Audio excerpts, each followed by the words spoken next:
ಈ ಬುರುಡೆ ಗ್ಯಾಂಗ್ ಇದೆಯಲ್ಲ, ಇದರ ಒಂದು ಎಲಿಮೆಂಟ್ ಅದು ಅನನ್ಯ ಭಟ್ ಅನ್ನುವ ಕಾಲ್ಪನಿಕ ಕತೆ. ಈ ಅನನ್ಯ ಭಟ್ ಕಾಲ್ಪನಿಕ ಕಥೆಯನ್ನು ರಿಪಬ್ಲಿಕ್ ಕನ್ನಡ ಬಟ್ಟಾ ಬಯಲು ಮಾಡಿ ಆದ ನಂತರ 13 ವರ್ಷದ ಬಳಿಕ ಈಗ ಒಬ್ಬರು ಮಹಿಳೆ ಸೌಜನ್ಯ ಅಪಹರಣವನ್ನು ನಾನು ನೋಡಿದ್ದೀನಿ ಅಂತೇಳಿ ಪ್ರತ್ಯಕ್ಷದರ್ಶಿಯೊಬ್ಬರು ಮುಂದೆ ಬಂದಿದ್ದಾರೆ. ಈ ಕುರಿತಾಗಿ ರಿಪಬ್ಲಿಕ್ ಕನ್ನಡ ಎಕ್ಸ್ಕ್ಲೂಸಿವ್ ಆಗಿ ಒಂದು ವರದಿ ಮಾಡಿದೆ, ಬನ್ನಿ ನೋಡೋಣ. Ananya case close, Sowjanya case reopen. 13 ವರ್ಷದ ಬಳಿಕ ಎದ್ದು ಬಂದ ಪ್ರತ್ಯಕ್ಷದರ್ಶಿ ಮಹಿಳೆ. Sowjanya rape and murder case Dharmasthala ಮಾತ್ರವಲ್ಲ, ಇಡೀ ದೇಶವನ್ನೇ ಬೆಚ್ಚಿ ಬೀಳಿಸಿದ್ದ ಘಟನೆ. 2012ರಲ್ಲಿ ಧರ್ಮಸ್ಥಳ ವ್ಯಾಪ್ತಿಯಲ್ಲಿ ನಾಪತ್ತೆಯಾಗಿದ್ದ ಸೌಜನ್ಯ ಶವ ಸಿಕ್ಕಿದ್ದು ಮಾತ್ರ ದುರಂತ ಸ್ಥಿತಿಯಲ್ಲಿ. 2012ರಿಂದ ಈವರೆಗೂ ಸೌಜನ್ಯ ಕೊಲೆ ಆರೋಪಿಗಳು ಯಾರು ಅನ್ನೋ ಪ್ರಶ್ನೆಗೆ ಉತ್ತರ ಸಿಕ್ಕಿಲ್ಲ. 13 ವರ್ಷದ ಈ ನಡುವೆ 10 ತನಿಖೆಗಳು ನಡೆದು ಹೋಗಿವೆ, ಆದ್ರೆ ಆರೋಪಿಯ ಸುಳಿವು ಸಿಕ್ಕಿಲ್ಲ. ಇಂದು ಮುಂಜಾನೆ ರಿಪಬ್ಲಿಕ್ ಕನ್ನಡ ಬ್ರೇಕ್ ಮಾಡಿದ ಸುದ್ದಿ ಧರ್ಮಸ್ಥಳ ಮಾತ್ರವಲ್ಲ, ಸೌಜನ್ಯ ಪರ ಹೋರಾಟಗಾರರು ಮತ್ತು ರಾಜ್ಯ ರಾಜಕೀಯದಲ್ಲಿ ಸಂಚಲನ ಮೂಡಿಸಿತ್ತು. ಸೌಜನ್ಯ ಕೊಲೆ ಆಕೆ ಹೇಳಿದ್ದು ಸತ್ಯನಾ ಅಥವಾ ಕಟ್ಟು ಕಥೆನಾ? ರಿಪಬ್ಲಿಕ್ ಕನ್ನಡದಲ್ಲಿ ಅತಿ ದೊಡ್ಡ ಸಾಕ್ಷಿ ಸಂದರ್ಶನ. ಇದು ಎಕ್ಸ್ಕ್ಲೂಸಿವ್ ಅಲ್ಲ, ಎಕ್ಸ್ಪ್ಲೋಸಿವ್. ರಿಪಬ್ಲಿಕ್ಗೆ ಸೌಜನ್ಯ ಕಿಡ್ನಾಪ್ ಸೀಕ್ರೆಟ್ ಬಿಚ್ಚಿಟ್ಟ ಮಹಿಳೆ. ಸೌಜನ್ಯ ಕೊಲೆ ಕೇಸ್ ಸಂಬಂಧ ಎಲ್ಲಾ ಹಂತದ ವಿಚಾರಣೆ ನಡೆದಿದೆ. ದೂರುದಾರರು, ಹೋರಾಟಗಾರರು ಕೊಟ್ಟ ಎಲ್ಲ ಸಾಕ್ಷ್ಯಗಳನ್ನ ಜಾಲಾಡಲಾಗಿದೆ. ಆದ್ರೆ ಇವರೇ ಆರೋಪಿ ಅಂತ ಪ್ರತ್ಯಕ್ಷವಾಗಿ ಹೇಳೋ ಜೀವಂತ ಸಾಕ್ಷಿ ಮಾತ್ರ ಸಿಕ್ಕಿರಲಿಲ್ಲ. ಇದೀಗ ಸೌಜನ್ಯ ಅಪಹರಣ ಕಣ್ಣಾರೆ ಕಂಡೆ ಅಂತ ರಿಪಬ್ಲಿಕ್ ಕನ್ನಡಕ್ಕೆ ಪ್ರತ್ಯಕ್ಷದರ್ಶಿ ಅಂತ ಹೇಳಿಕೊಂಡು ಮಹಿಳೆ ಎಕ್ಸ್ಕ್ಲೂಸಿವ್ ಹೇಳಿಕೆ ನೀಡಿದ್ದಾರೆ.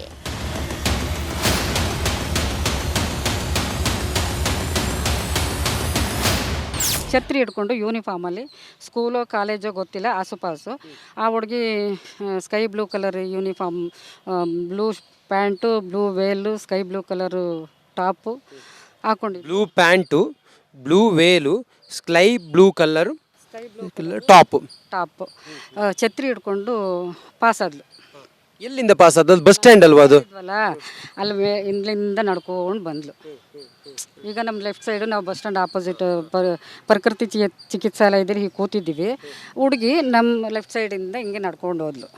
ಆವಾಗ ನಾವು ಇನ್ನೇನು ಮಾಡೋದು, ಅಮ್ಮ ನಾವು ಹೊರಟ್ಬಿಡೋಣ, ಆಯಿತು ಬನ್ನಿ ಹೆಂಗೋ ನಡ್ಕೊಂಡು ಹೋಗೋಣ ನಾವು ಅಂತ ಹೇಳ್ಬಿಟ್ಟು ಅವರು ಯೂರಿನ್ ಪಾಸ್ ಮಾಡೋಕ್ಕೆ ಅಂತ ಹೇಳ್ಬಿಟ್ಟು ಹೇಳಿದ್ರು. ಆವಾಗ ಅಲ್ಲೊಂದು ಮರ ಇತ್ತು ಪಕ್ಕದಲ್ಲಿ, ಅಲ್ಲೇ ಹೋಗಿ ಆಯಿತು ನಡೀರಿ ಅಂದ್ಬಿಟ್ಟು ಅಲ್ಲಿ ಹೋಗಿ ಅವ್ರು ಕೂತ್ಕೊಂಡ್ರು. ನಾನು ಹೋಗಿ ಅವ್ರ ಪಕ್ಕದಲ್ಲಿ ನಿಂತ್ಕೊಂಡೆ ಅಷ್ಟೇ. ಆಮೇಲೆ ಹುಡುಗಿ ಅಲ್ಲಿಂದ ಅಲ್ಲಿ ಪಾಸ್ ಆಗಿದ್ದಾಳೆ. ಒಂದು ನಿಮಿಷನೋ 2 ನಿಮಿಷನೋ ಆಗಿರ್ಬೋದು. ಆಗ ಜೋರಾಗಿ ಕಿರಿಚಿತು, ಅದೇ ಹುಡುಗಿನೇ ಕಿರಿಚಿತು. ನಾನು ಹಿಂಗೆ ಬಗ್ಗೆ ನೋಡಿದೆ ಮರದಿಂದ ಈಚೆಗೆ. ಸೌಜನ್ಯರನ್ನ ಕಾರ್ನಲ್ಲಿ ಬಂದ ಹುಡುಗರು ಕಿಡ್ನಾಪ್ ಮಾಡಿದ್ರು. ನಾನು ಅದನ್ನ ನೋಡಿದೆ ಅಂದಿರೋ ಮಹಿಳೆ ಇಷ್ಟು ವರ್ಷ ಏಕೆ ಸತ್ಯ ಮುಚ್ಚಿಟ್ಟಿದ್ರು ಅನ್ನೋ ಪ್ರಶ್ನೆಗೂ ಉತ್ತರ ನೀಡಿದ್ರು. ಇಷ್ಟು ದಿನ ಏನು ಮಾಡ್ತಾ ಇದ್ರಿ ನೀವು? ಸರ್, ಇಷ್ಟು ದಿನ ನಾವು ಪ್ರತಿ ಸಾರಿನೂ ಧರ್ಮಸ್ಥಳಕ್ಕೆ ಹೋಗ್ತಾ ಇದ್ದೀವಿ. ಇವರು ಧರ್ಮಸ್ಥಳ ಮಂಜುನಾಥ ಸ್ವಾಮಿ ದೇವಸ್ಥಾನದ ಗೋಡೆಗಳ ಮೇಲೆಲ್ಲ ಎಲ್ಲರ ಪೋಸ್ಟ್ಗಳು ಅಂಟಿಸಿದ್ರೆ ಅಥವಾ ಈ ಬಗ್ಗೆ ನಮಗೆ ಎಲ್ಲರೂ ಒಂದು ವರದಿ ಮಾಡಿದರೆ, ಇವರು ದೊಡ್ಡ ಟಿ ವಿ ಚಾನೆಲ್ಗಳಲ್ಲಿ ಟಿವಿಗಳಲ್ಲಿ ಬಂದಿದ್ರೆ ಅಥವಾ ಯಾವ್ದಾರ ಈಗ ಸಾರ್ವಜನಿಕ ಸಾವಿರಾರು ಜನ ಅಲ್ಲಿಗೆ ಯಾತ್ರಿಕರು ಹೋಗ್ತಾರೆ ಅಲ್ವಾ, ಯಾತ್ರಿಕರ ಗಮನಕ್ಕೆ ಇದನ್ನು ತಂದಿದ್ರೆ ನಾನು ಖಂಡಿತ ಧರ್ಮಸ್ಥಳಕ್ಕೆ ಪೊಲೀಸ್ ಸ್ಟೇಷನ್ಗೆ ಬಂದು ಅವಾಗಲೇ ನಾನು ರೈಟಿಂಗಲ್ಲೇ ಕೊಡ್ತಾ ಇದ್ದೆ.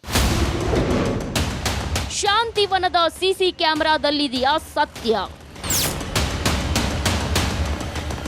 ಸೌಜನ್ಯರನ್ನ ಕಿಡ್ನಾಪ್ ಮಾಡಿದ ವೇಳೆ ಶಾಂತಿವನದಲ್ಲಿ ಸಿಸಿ ಕ್ಯಾಮೆರಾ ಇತ್ತು. ಅದರ ರೆಕಾರ್ಡ್ ತೆಗೆಸಿದ್ರೆ ಸತ್ಯ ಬಯಲಾಗುತ್ತೆ ಅಂತ ಪ್ರತ್ಯಕ್ಷದರ್ಶಿ ಎಂಬ ಮಹಿಳೆ ಹೇಳ್ತಿದ್ದಾರೆ. ಏನು ಸಾಕ್ಷಿ ಏನಿದೆ ನಿಮ್ಮ ಹತ್ರ? ಈಗ ನೀವು ಹೇಳೋದನ್ನ ನಾವು ಯಾಕೆ ನಂಬಬೇಕು? ನಿಮ್ಮ ಹತ್ರ ಏನು ಸಾಕ್ಷಿ ಇದೆ? ಸಾಕ್ಷಿ ಏನಿದೆಯಾ? ಅವತ್ತಿನ ದಿನ ಸಿಸಿ ಕ್ಯಾಮ್ರಾ ತೆಗ್ಸಿಯಲ್ಲಿ ಎಲ್ಲಿ ಹೇಳಿ, ಶಾಂತಿವನದ ಎದುರುಗಡೆ ಸಿಸಿ ಕ್ಯಾಮ್ರಾ ಅಂದರೆ ನಮಗೆ ಸಿಸಿ ಕ್ಯಾಮ್ರದ ಗಂಧ ಗೊತ್ತಿರಲಿಲ್ಲ. ಏನೋ ಇತ್ತು ಮೇಲ್ಗಡೆ. ಅದೇನಿತ್ತು ಅಂದರೆ ಒಂದು ಸ್ವಿಚ್ ದೊಡ್ಡ ಲೈಟ್ ಹಾಕೋ ಸ್ವಿಚ್ ಥರ ಇದೆ ಅಂಥದ್ದು, ಪಿನ್ ಥರ ಇತ್ತು. ನೀವು ಅದನ್ನೆಲ್ಲ ಯಾಕೆ ಅಬ್ಸರ್ವ್ ಮಾಡಿದ್ರಿ? ನಾವು ಯಾಕೆ ಅಬ್ಸರ್ವ್ ಮಾಡಿದ್ವಿ ಅಂದರೆ ನಮ್ಮ ಅಮ್ಮ ಇವರಿದ್ರಲ್ಲ, ಅವ್ರಿಗೆ ನೇಚರ್ ಕಾಲ್ ಬಂತು. ನೇಚರ್ ಕಾಲ್ ಬಂದಾಗ ನಾವು ಸುತ್ತ ನೋಡಿದ್ವಿ. ಹಿಂಗೆಲ್ಲ ನೋಡುವಾಗ ನಾನು ಅನ್ಕೊಂಡೆ ಅದಾದ್ರೆ ಸಿ ಸಿ ಕ್ಯಾಮ್ರಾ ಅಂತ ಅನ್ಕೊಂಡೇ ಇಲ್ಲ ನಾನು. ಇವಾಗ ಅದನ್ನ ಸಿ ಸಿ ಕ್ಯಾಮ್ರಾ ಅಂತ ತಾವು ಹೇಗೆ ಅನ್ಕೋತೀರಿ? ಇರ್ಬೋದು ಅಂತ ನನಗೆ ಅನ್ನಿಸ್ತದೆ. ಈಗ ಅದಿರ್ಬೋದು. ಈಗೆಲ್ಲ CC ಕ್ಯಾಮ್ರಾ ಎಲ್ಲ ಪ್ರಚಾರದಲ್ಲಿದೆ ಅಲ್ಲ, ಎಲ್ಲ ಕಡೆನೂ ಹಾಕ್ಸ್ತಾರಲ್ಲ, ಇವಾಗ ನೋಡಿದ್ದೀನಲ್ಲ, ಅದು ಅದೇ ಥರ ಇರ್ಬೋದು ಮೋಸ್ಟ್ಲಿ ಅಂತ ನನಗನ್ನಿಸುತ್ತೆ. ರಿಪಬ್ಲಿಕ್ ಪಾರ್ಟಿ ಸವಾಲಿಗೆ ಮಹಿಳೆ ತಬ್ಬಿಬ್ಬು. ಸೌಜನ್ಯ ಕಿಡ್ನಾಪ್ ಆದ ಘಟನೆಯನ್ನ ಕಣ್ಣಿಗೆ ಕಟ್ಟುವಂತೆ ಹೇಳೋ ಪ್ರತ್ಯಕ್ಷದರ್ಶಿ ಮಹಿಳೆ ರಿಪಬ್ಲಿಕ್ ಕನ್ನಡ ಪಾರ್ಟಿ ಸವಾಲಿಗೆ ತಬ್ಬಿಬ್ಬಾದ್ರು. ಈ ಮಹಿಳೆಯ ಜೊತೆ ಧರ್ಮಸ್ಥಳಕ್ಕೆ ಬಂದಿದ್ದ ಮಹಿಳೆ ಮೃತಪಟ್ಟ ತಿಂಗಳು ತಪ್ಪಾಗಿ ಹೇಳಿ ಅನುಮಾನಕ್ಕೆ ಎಡೆ ಮಾಡಿಕೊಟ್ಟಿದ್ದಾರೆ. ರಂಜಿತ್ ಚಿರಿಯಾ, ರಿಪಬ್ಲಿಕ್ ಕನ್ನಡ, ಬೆಂಗಳೂರು. ಈ ಬುರುಡೆ ಗ್ಯಾಂಗ್ ಇದೆಯಲ್ಲ, ಇದರ ಒಂದು ಎಲಿಮೆಂಟ್ ಅದು ಅನನ್ಯ ಭಟ್ ಅನ್ನುವ ಕಾಲ್ಪನಿಕ ಕತೆ. ಈ ಅನನ್ಯ ಭಟ್ ಕಾಲ್ಪನಿಕ ಕಥೆಯನ್ನು ರಿಪಬ್ಲಿಕ್ ಕನ್ನಡ ಬಟ್ಟಾ ಬಯಲು ಮಾಡಿ ಆದ ನಂತರ 13 ವರ್ಷದ ಬಳಿಕ ಈಗ ಒಬ್ಬರು ಮಹಿಳೆ ಸೌಜನ್ಯ ಅಪಹರಣವನ್ನು ನಾನು ನೋಡಿದ್ದೀನಿ ಅಂತೇಳಿ ಪ್ರತ್ಯಕ್ಷದರ್ಶಿಯೊಬ್ಬರು ಮುಂದೆ ಬಂದಿದ್ದಾರೆ. ಈ ಕುರಿತಾಗಿ ರಿಪಬ್ಲಿಕ್ ಕನ್ನಡ ಎಕ್ಸ್ಕ್ಲೂಸಿವ್ ಆಗಿ ಒಂದು ವರದಿ ಮಾಡಿದೆ, ಬನ್ನಿ ನೋಡೋಣ. Ananya case close, Sowjanya case reopen. 13 ವರ್ಷದ ಬಳಿಕ ಎದ್ದು ಬಂದ ಪ್ರತ್ಯಕ್ಷದರ್ಶಿ ಮಹಿಳೆ. Sowjanya rape and murder case Dharmasthala ಮಾತ್ರವಲ್ಲ, ಇಡೀ ದೇಶವನ್ನೇ ಬೆಚ್ಚಿ ಬೀಳಿಸಿದ್ದ ಘಟನೆ. 2012ರಲ್ಲಿ ಧರ್ಮಸ್ಥಳ ವ್ಯಾಪ್ತಿಯಲ್ಲಿ ನಾಪತ್ತೆಯಾಗಿದ್ದ ಸೌಜನ್ಯ ಶವ ಸಿಕ್ಕಿದ್ದು ಮಾತ್ರ ದುರಂತ ಸ್ಥಿತಿಯಲ್ಲಿ. 2012ರಿಂದ ಈವರೆಗೂ ಸೌಜನ್ಯ ಕೊಲೆ ಆರೋಪಿಗಳು ಯಾರು ಅನ್ನೋ ಪ್ರಶ್ನೆಗೆ ಉತ್ತರ ಸಿಕ್ಕಿಲ್ಲ. 13 ವರ್ಷದ ಈ ನಡುವೆ 10 ತನಿಖೆಗಳು ನಡೆದು ಹೋಗಿವೆ, ಆದ್ರೆ ಆರೋಪಿಯ ಸುಳಿವು ಸಿಕ್ಕಿಲ್ಲ. ಇಂದು ಮುಂಜಾನೆ ರಿಪಬ್ಲಿಕ್ ಕನ್ನಡ ಬ್ರೇಕ್ ಮಾಡಿದ ಸುದ್ದಿ ಧರ್ಮಸ್ಥಳ ಮಾತ್ರವಲ್ಲ, ಸೌಜನ್ಯ ಪರ ಹೋರಾಟಗಾರರು ಮತ್ತು ರಾಜ್ಯ ರಾಜಕೀಯದಲ್ಲಿ ಸಂಚಲನ ಮೂಡಿಸಿತ್ತು. ಸೌಜನ್ಯ ಕೊಲೆ ಆಕೆ ಹೇಳಿದ್ದು ಸತ್ಯನಾ ಅಥವಾ ಕಟ್ಟು ಕಥೆನಾ? ರಿಪಬ್ಲಿಕ್ ಕನ್ನಡದಲ್ಲಿ ಅತಿ ದೊಡ್ಡ ಸಾಕ್ಷಿ ಸಂದರ್ಶನ. ಇದು ಎಕ್ಸ್ಕ್ಲೂಸಿವ್ ಅಲ್ಲ, ಎಕ್ಸ್ಪ್ಲೋಸಿವ್. ರಿಪಬ್ಲಿಕ್ಗೆ ಸೌಜನ್ಯ ಕಿಡ್ನಾಪ್ ಸೀಕ್ರೆಟ್ ಬಿಚ್ಚಿಟ್ಟ ಮಹಿಳೆ. ಸೌಜನ್ಯ ಕೊಲೆ ಕೇಸ್ ಸಂಬಂಧ ಎಲ್ಲಾ ಹಂತದ ವಿಚಾರಣೆ ನಡೆದಿದೆ. ದೂರುದಾರರು, ಹೋರಾಟಗಾರರು ಕೊಟ್ಟ ಎಲ್ಲ ಸಾಕ್ಷ್ಯಗಳನ್ನ ಜಾಲಾಡಲಾಗಿದೆ. ಆದ್ರೆ ಇವರೇ ಆರೋಪಿ ಅಂತ ಪ್ರತ್ಯಕ್ಷವಾಗಿ ಹೇಳೋ ಜೀವಂತ ಸಾಕ್ಷಿ ಮಾತ್ರ ಸಿಕ್ಕಿರಲಿಲ್ಲ. ಇದೀಗ ಸೌಜನ್ಯ ಅಪಹರಣ ಕಣ್ಣಾರೆ ಕಂಡೆ ಅಂತ ರಿಪಬ್ಲಿಕ್ ಕನ್ನಡಕ್ಕೆ ಪ್ರತ್ಯಕ್ಷದರ್ಶಿ ಅಂತ ಹೇಳಿಕೊಂಡು ಮಹಿಳೆ ಎಕ್ಸ್ಕ್ಲೂಸಿವ್ ಹೇಳಿಕೆ ನೀಡಿದ್ದಾರೆ.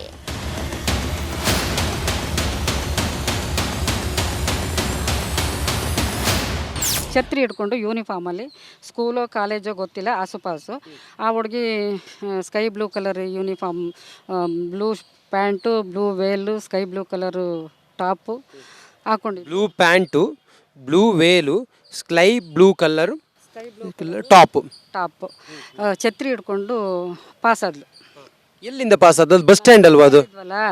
ಅಲ್ಲಿ ಇಲ್ಲಿಂದ ನಡ್ಕೊಂಡು ಬಂದ್ಲು. ಈಗ ನಮ್ಮ ಲೆಫ್ಟ್ ಸೈಡು ನಾವು ಬಸ್ ಸ್ಟ್ಯಾಂಡ್ ಆಪೋಸಿಟ್ ಪ್ರಕೃತಿ ಚಿಕಿತ್ಸಾಲಯದಲ್ಲಿ ಹೀಗೆ ಕೂತಿದ್ದೀವಿ. ಹುಡುಗಿ ನಮ್ಮ ಲೆಫ್ಟ್ ಸೈಡಿಂದ ಹಿಂಗೆ ನಡ್ಕೊಂಡು ಹೋದ್ಲು.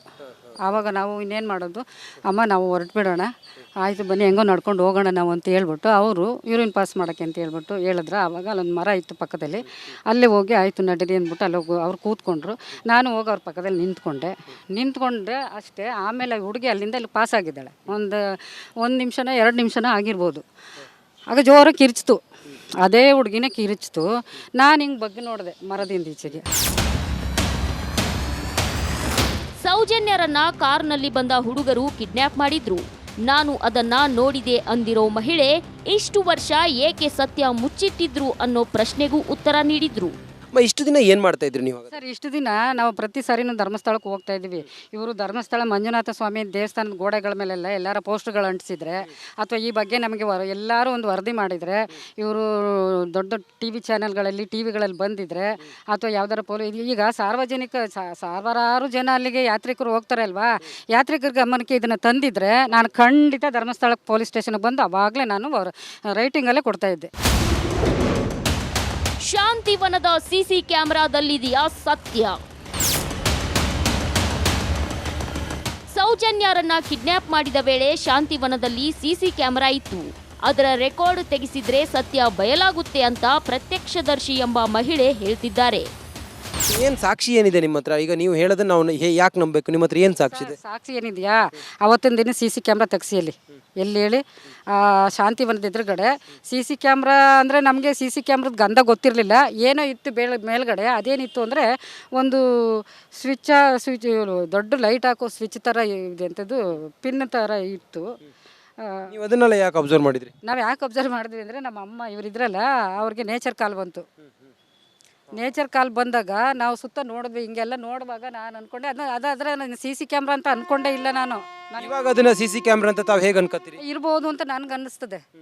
ಈಗ ಅದಿರ್ಬೋದು. ಈಗೆಲ್ಲ CC ಕ್ಯಾಮ್ರಾ ಎಲ್ಲ ಪ್ರಚಾರದಲ್ಲಿದೆ ಅಲ್ಲ, ಎಲ್ಲ ಕಡೆನೂ ಹಾಕ್ಸ್ತಾರಲ್ಲ. ಇವಾಗ ನೋಡಿದ್ದೀನಲ್ಲ, ಅದು ಅದೇ ಥರ ಇರ್ಬೋದು ಮೋಸ್ಟ್ಲಿ ಅಂತ ನನಗನ್ನಿಸುತ್ತೆ. ರಿಪಬ್ಲಿಕ್ ಪಾರ್ಟಿ ಸವಾಲಿಗೆ ಮಹಿಳೆ ತಬ್ಬಿಬ್ಬು. ಸೌಜನ್ಯ ಕಿಡ್ನಾಪ್ ಆದ ಘಟನೆಯನ್ನ ಕಣ್ಣಿಗೆ ಕಟ್ಟುವಂತೆ ಹೇಳೋ ಪ್ರತ್ಯಕ್ಷದರ್ಶಿ ಮಹಿಳೆ ರಿಪಬ್ಲಿಕ್ ಕನ್ನಡ ಪಾರ್ಟಿ ಸವಾಲಿಗೆ ತಬ್ಬಿಬ್ಬಾದ್ರು. ಈ ಮಹಿಳೆಯ ಜೊತೆ ಧರ್ಮಸ್ಥಳಕ್ಕೆ ಬಂದಿದ್ದ ಮಹಿಳೆ ಮೃತಪಟ್ಟ ತಿಂಗಳು ತಪ್ಪಾಗಿ ಹೇಳಿ ಅನುಮಾನಕ್ಕೆ ಎಡೆ ಮಾಡಿಕೊಟ್ಟಿದ್ದಾರೆ. ರಂಜಿತ್ ಚಿರಿಯಾ, ರಿಪಬ್ಲಿಕ್ ಕನ್ನಡ, ಬೆಂಗಳೂರು.